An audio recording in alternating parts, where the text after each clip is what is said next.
ஓம் சாந்தி. 25 September 2023. இன்றைய முரளியின் கேள்வி பதில்கள். முதல் கேள்வி: உங்கள் மூலம் யாரெல்லாம் முன்னேற்றம் அடைய வேண்டும்? உங்கள் மூலமாக பாபா பதில் சொல்றார். உங்கள் மூலமாக இந்த வேசிகள், காட்டுவாசிகள் ஆகியோர் முன்னேற்றம் அடைய வேண்டும். இரண்டாவது கேள்வி: கிருஷ்ணரை கடலில் இலை மீது வந்ததாக ஏன் காட்டுகிறார்கள்? ஸ்ரீ கிருஷ்ணர் சத்தியுகத்தில் கர்ப்ப மாளிகையில் பிறப்பெடுப்பார். கடலோ கர்ப்ப மாளிகையாகும். அதில் மிக ஓய்வாக அமர்ந்து வருகிறார். எனவே கடலில் அந்த இலையில் வந்ததாக காட்டியிருக்கிறார்கள். மூன்றாவது கேள்வி: சமீப ரத்தினம் யார்? அதாவது தந்தைக்கு அருகாமையில் இருக்கக்கூடிய சமீப ரத்தினம் யார்?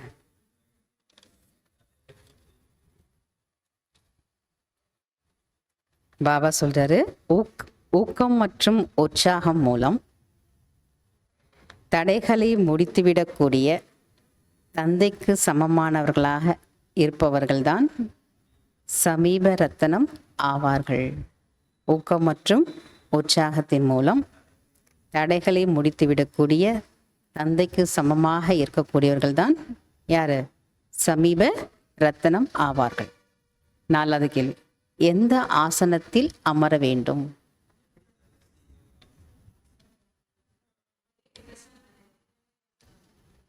பாபா சொல்றாரு, ஏக்ரஸ், ஒரே சீரான மனநிலை என்ற ஆசனத்தில் அமர வேண்டும். எந்த ஆசனத்தில் அமரணுமா?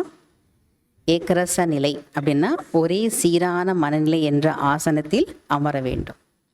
அஞ்சாவது கேள்வி: தந்தை எதை பூர்த்தி செய்து விடுகிறார்? குழந்தைகளுடைய அனைத்து மன விருப்பங்களையும் பூர்த்தி செய்து விடுகிறார். குழந்தைகளுக்கு என்னென்ன ஆசைகள் அல்லது விருப்பங்கள் இருக்கோ அதை எல்லாத்தையும் பாபா என்ன பண்ணுறாரா? பூர்த்தி செய்து விடுகிறார். குழந்தைகளுடைய அனைத்து மன ஆசைகளையும் அல்லது மன விருப்பங்களையும் பூர்த்தி செய்து விடுகிறார். Fill in the plans.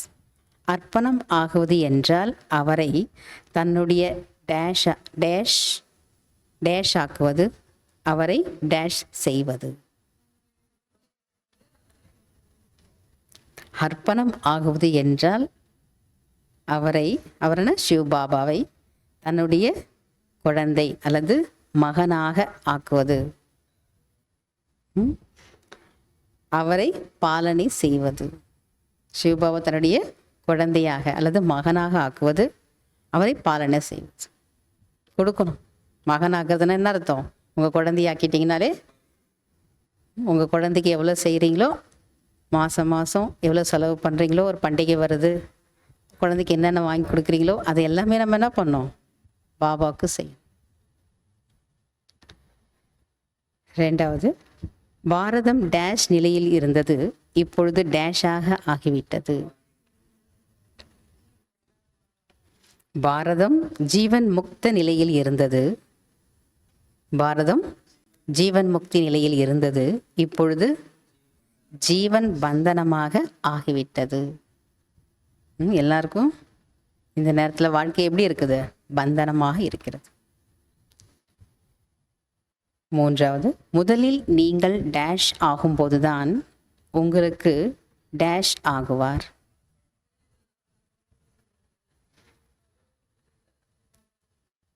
Baba சொல்றார், முதலில் நீங்கள் அர்ப்பணம் ஆகும்போதுதான் உங்களுக்கு சிவ் பாபா அர்ப்பணம் ஆகுவார்.